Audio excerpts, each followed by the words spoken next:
কানাডাতে অনেক অনেক রাস্তা। কানাডাতে কি করে সেটা কি জানেন?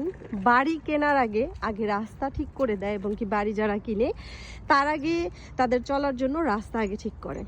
তো রাস্তা সব একই রকম লাগে, তাই বাড়িগুলো একই রকম লাগে। সেক্ষেত্রে কানাডাতে চেনার উপায় কি, যে কোথায় থেকে কোথায় যাবেন। আপনার যদি নাম্বার না জানেন রাস্তাটার, এভিনিউ বা স্ট্রিট, কখনোই সম্ভব না এক জায়গা থেকে আরেক জায়গায় যাবেন।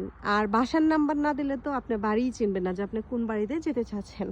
তো কানাডাতে এই যেমনভাবে দিয়ে রাখে চেনার জন্য 154 স্ট্রিট, ঠিক আছে, আর 99A এভিনিউ, এই অ্যাড্রেসটা দিলে আপনি যেখানে এই অ্যাড্রেসটা নেবেন এবং কি আশপাশে বাড়ির একটা নাম্বার নেবেন, ঠিক সেম সে বাসে আসতে পারবেন। তো সেজন্য আপনার সুবিধার্থে কানাডাতে প্রতিটি রাস্তার নাম্বার আছে, এভিনিউ এবং কি স্ট্রিট। অন্য একটি ভিডিওতে কথা বলি। আল্লাহ হাফেজ।